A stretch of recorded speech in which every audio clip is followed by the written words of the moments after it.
So here it is, my finished motorized bicycle.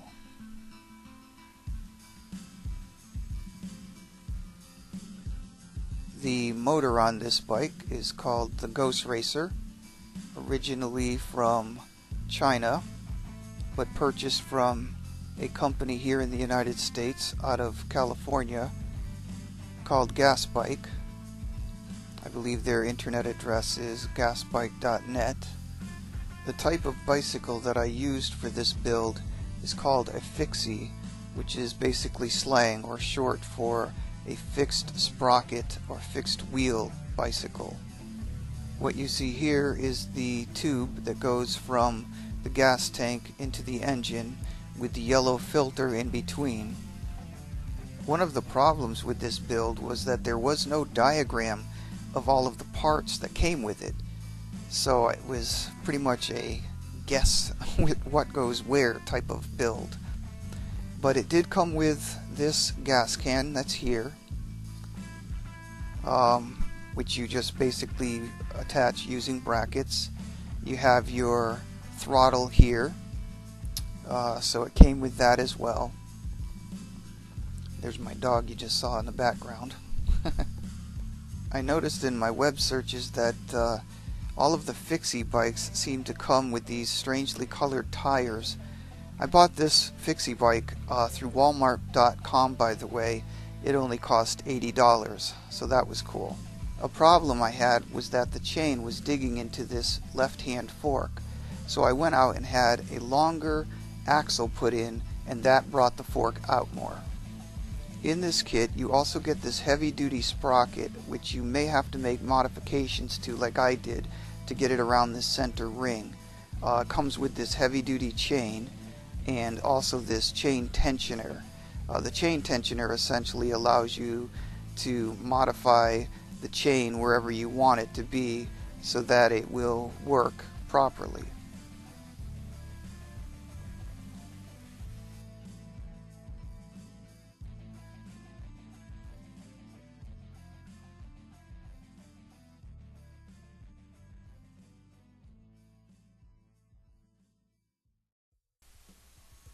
Now let's take a look at the rear sprocket assembly.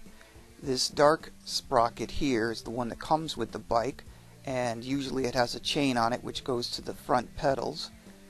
Directly opposite that is a fixed sprocket, hence giving the name of the bike Fixie. It looks exactly like this one, but it's fixed to the spokes. Here's the tempered steel sprocket in the pineapple sprocket bushing assembly, which is held together by these bolts.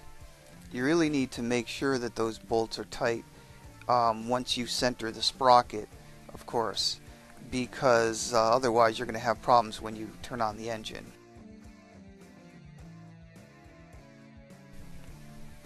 Now here's the front sprocket, and obviously there would normally be a chain on it, and it would go to this back sprocket.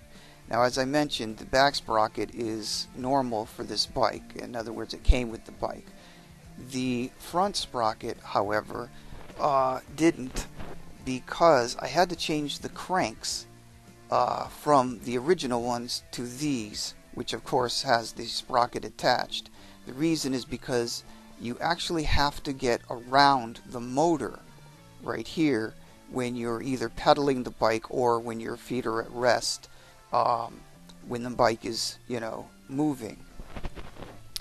The same, of course, goes for the other side of the bike. You also have to change the cranks on that side, even though there is no sprocket attached, because your legs have to clear the side here of the motor. So both have to clear, so you do have to change the cranks on either side. And it comes with cranks, the kit comes with cranks and new pedals as well. Now when I wanted to put this on my mountain bike, I didn't consider this here or this here, which is obviously the space between which the motor has to get into. This right here is the highest point, which is the choke, and obviously that's the lowest point, which is the motor mount. This is why I had to go and buy a whole new $80 bicycle.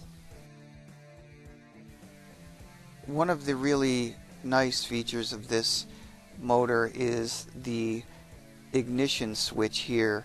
When you want to turn on the bike, of course you turn on the ignition switch, and then once it's running you turn it off, and that bypasses that switch all the way up through these wires to your throttle.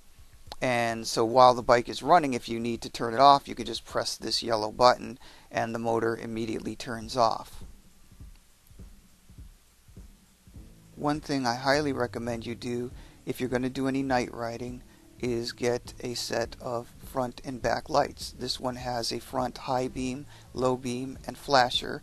The back light has an intense red light as well as a flashing red light, and can be detached and hooked to your backpack or what have you for high visibility.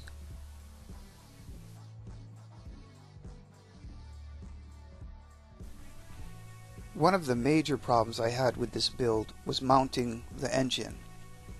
There's 3 plates, this, and this, all of which have to work in consort. You've got to get these 2 bolts as well as the other 2 identical bolts on the other side to match up with those 2 black plates. This silver plate actually mounts to the engine. There's 2 screws or bolts on that side and 2 on this side. These slits and bolts on both sides of the engine had to be perfectly aligned with their corresponding holes. This meant that you could not tighten these bolts onto your frame until everything else was perfectly aligned and perfectly set. That would include these bolts on this side as well, so you can imagine it was a pain.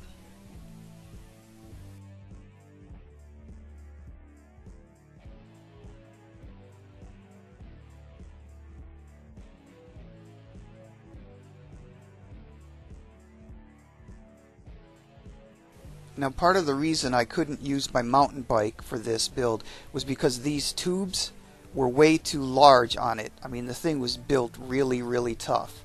So you weren't going to be able to get these brackets here around them. Not the front one and not this back one here. It just simply was too thick around. That's something you want to think about when you're doing your own build. In closing, here's another look at the Fixie sprocket that's attached to the actual rim of the bicycle. It looks similar to this one, but like I said, it's attached to the actual rim itself. Thanks for watching.